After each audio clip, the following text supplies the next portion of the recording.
Bonjour à tous amis collectionneurs de cartes en tout genre, aujourd'hui on fait une petite vidéo sur ce qui a marché et ce qui n'a pas marché et pourquoi on s'appelle le chasseur de Muttman. Alors on va commencer par le vif du sujet, et bien écoutez on s'appelle le chasseur de Muttman parce que le Muttman, alors en France c'est pas vraiment connu, à moins d'être un gros geek, mais c'est en fait une légende aux États-Unis, voilà, c'est l'homme mythe. Voilà. Et c'est la première carte qu'on a chassée, en gros, voilà, dans un TCG et pour laquelle on avait fait la chaîne YouTube. Voilà, tout simplement, le Muttman. Voilà, donc on chassait cette carte qui est ici en édition 2 dans un jeu qui s'appelait Metazoo, qui est mort depuis, voilà, avis aux amateurs d'investissement dans l'Orcana, Rise et j'en passe. Voilà, c'est des cartes qui pourtant à l'époque avaient atteint des sommets en très très peu de temps, bien plus que l'Orcana, et tout s'est effondré tout simplement, hein, là, en 2-3 ans. Voilà, ça a été première, deuxième année, vraiment on est arrivé au sommet avec des boîtes qui se vendaient qui valait à la base 100 euros et qui se vendait 10 000 euros, hein, on va pas se mentir. C'était 10K une boîte Metazoo de 36 boosters en Kickstarter, donc la première édition. Voilà, la vraie première édition.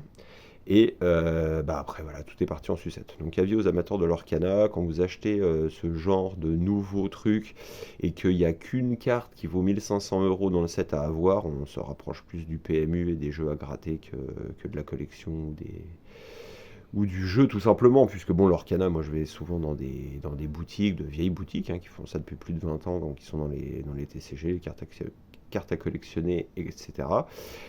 Et il y a alors tous les week-ends, il y a des tournois, hein, mais bon, comme il y avait aussi des tournois à 1 million avec des prize pools, avec des prize pools à 1 million, voilà, chez Metazoo, mais bon, ça a duré 3 ans, et après, en général, on dit qu'un jeu, il dure 2 ans, il est à son sommet, et puis après, voilà, il part, hein. Il y a eu d'autres dégringolades, hein, à part Metazoo, hein. On a eu du Star Wars à l'époque, des choses qui pourtant, Star Wars, il y a 30 ans, c'était une institution. Ça l'est toujours, c'était une institution. Et pourtant, le jeu de cartes a complètement foiré. Donc c'est pas parce qu'il y a Ravensburger derrière l'Orcana que forcément ça va marcher, hein. Après, je le souhaite, hein, pour les gens qui... Voilà, mais prenez plus ça comme un investissement de cœur. Moi, au début, j'avais mis des billes dedans en se disant, bon, ça, à mon avis, j'étais là au tout début, donc j'ai acheté ça pas cher par rapport à des gens qui ont acheté ça vraiment au sommet et là, vraiment, ont perdu énormément d'argent et pour rien, parce que c'était uniquement de l'investissement, ils ne se sont même pas fait plaisir.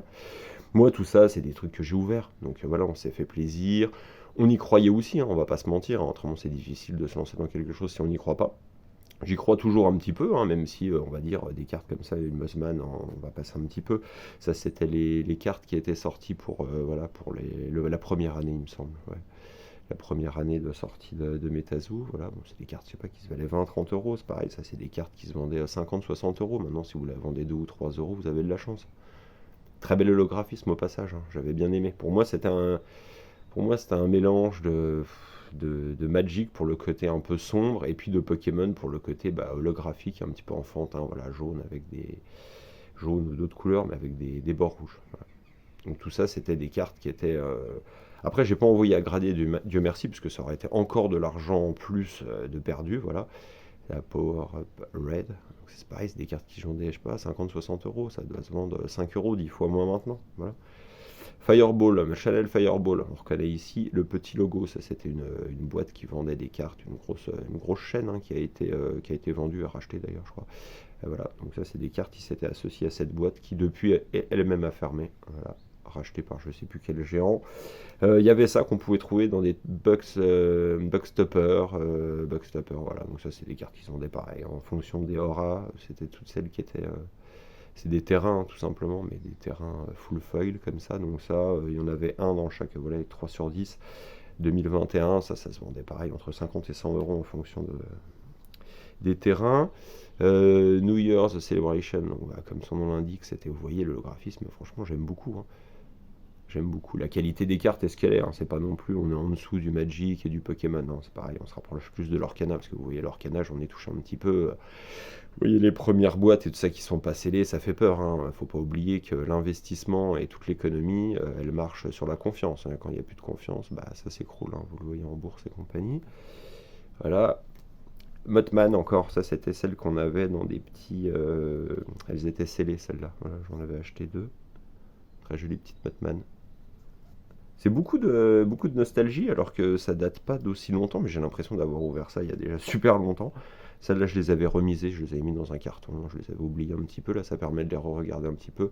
Mais oui, pour tous les nouveaux investisseurs, ce qu'il faut, c'est investir dans les cartes, c'est surtout, bah, c'est du temps et du cœur, plus que de l'argent. L'argent, bien entendu, quand vous mettez 1000, 10 000, 100 000, enfin tout dépend du ratio que vous mettez par rapport à ce que vous gagnez. Mais il faut pas oublier qu'il faut faire ça pour le plaisir. Comme ça permet, quand ça se casse la gueule, qu'il n'y ait pas trop de désillusions, quoi. Même si on a toujours un petit peu. Très jolie carte au passage. Ça, c'est pareil, c'était dans des decks. C'était la promo qu'on avait dans des decks. Voilà, vous aviez ça. Tout ça, c'était des cartes à 50-60 euros. Ça, c'était des cartes qui se vendaient plus de. Ça se vendait 80 euros en reverse. Un chaos cristal comme ça. Là, vous l'avez en full. Full holo, ça se vendait 120 euros, ça, quelque chose comme ça. Bon, bah, si ça se vend 10 euros maintenant, et 10 euros parce qu'il faut lui donner un prix, mais autrement c'est 0 euros, hein, que les choses soient bien claires. Voilà. Donc l'Orcana, faites attention. Comme le reste, hein, comme Rise, comme ça, je sais qu'il y en a. Alors je ne critique pas, mais je vous le dis. Si c'est pour collectionner, pas de problème. Si c'est pour jouer, alors pareil, l'Orcana jouer, franchement, honnêtement, il y a déjà Magic si vous voulez jouer aux cartes. Flesh and Blood qui a pris un petit peu le pas pour corriger un petit peu Magic. Après, c'est difficile d'arriver derrière, hein. Donc oui, il y a un petit effet, mais il y a surtout le même effet qu'il y a pour 151 et qui est passé d'ailleurs. Parce que 151, vous avez vu, il n'y a plus de vidéo dessus. Tout le monde est sur l'Orcana chapitre 4, à la recherche de légendaires, qui d'ailleurs, j'ai vu, ça se pop beaucoup plus facilement dans les nouvelles box. Donc du coup, bah, vous allez vous retrouver avec quelques cartes qui valent encore moins que celles des 1000 euros là, de Elsa en enchanté, je sais pas quoi. Non, j'ai regardé, je suis de loin, mais ça honnêtement, ça ne m'intéresse pas. C'est pas. En ce moment, tout le monde s'est mis un petit peu dedans parce que tout le monde a vu qu'il y avait de l'argent à faire. Dites-vous un truc, Ravensburger, ils font leur cana. Si leur cana, ça se casse la gueule et ils auront pris des millions, vous inquiétez pas, derrière, ils continueront à faire des dessins animés, hein, ils s'en fichent, hein. Franchement, honnêtement, ils s'en fichent. Ça va être très joli, Lolo noir comme ça, très joli. Ah, il continuera à faire de l'argent, vous inquiétez pas pour ça. On va continuer un petit peu, tout ça c'est pareil, tout ça c'était des cartes à plusieurs dizaines d'euros, ça c'était des cartes à, je sais pas, 50 euros, on était sur du 30 euros, 50 euros peut-être là-dessus. Et Wendigo qui se vendait, c'est pareil, très jolie carte, hein. C'est quand même, pour ceux qui aiment les trucs enfantins, là vous êtes servis. Là c'est très rigolo. Gross, oui, puis après je les ai mis comme ça dans des cartes Saver One, tout simplement parce que c'est mis dans un carton, ça va être un petit peu oublié, regardez de temps en temps, je vais peut-être encore ouvrir un petit peu de Metazoo sur la chaîne, mais je trouve que ça en termes de, pour garder vraiment sur le long terme, ça marche bien. Carte Saver, c'est bien. J'ai utilisé uniquement pour Metazoo, tout le reste c'est des top loaders normal. Une de mes cartes préférées, Gross. DSBM, très jolie carte aussi ça.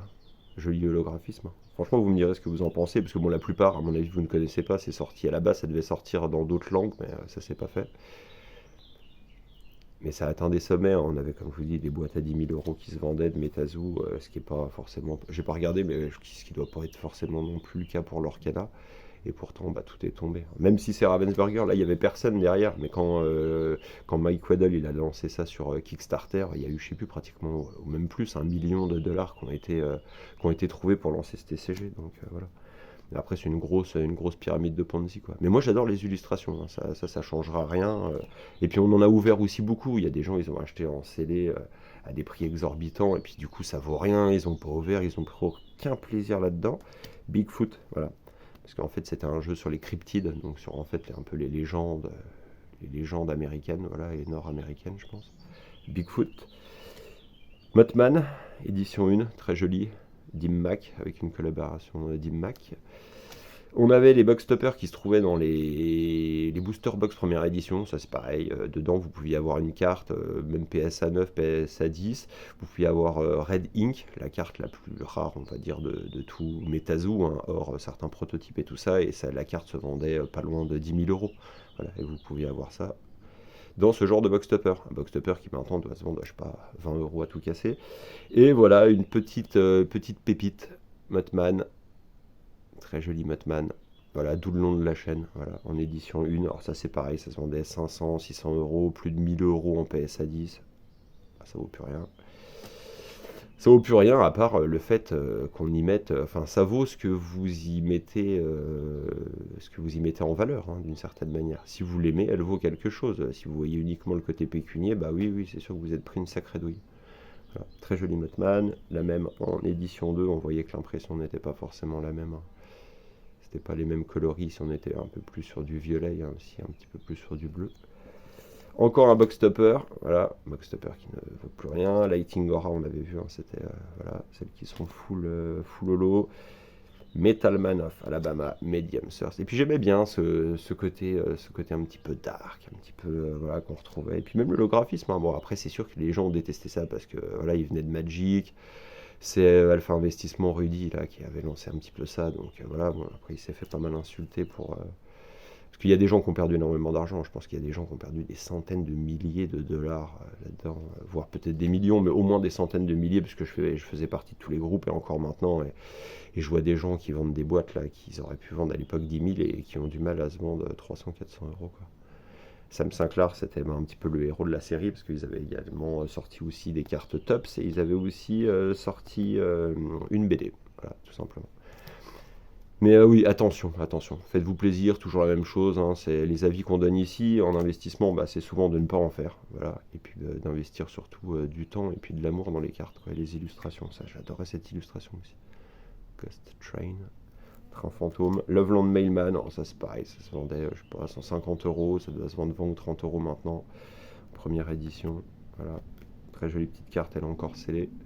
Donc voilà un exemple, parce que si vous dites à quelqu'un de ne pas investir dans quelque chose, bah, il faut donner un contre-exemple, et là vous avez un contre-exemple, faites quelques recherches sur MetaZoo, parce qu'à mon avis vous en avez entendu, vous n'en avez, excusez-moi, même pas entendu parler, et pourtant ça atteint des sommets. Donc comme quoi vous voyez, en cherchant bien, on trouve des contre-exemples de choses qui ont marché ou qui n'ont pas marché, et à mon avis, à part Pokémon, Magic qui a mal en ce moment, hein. Magic ils ont mal aussi, Magic qui a mal, franchement, et Yu-Gi-Oh!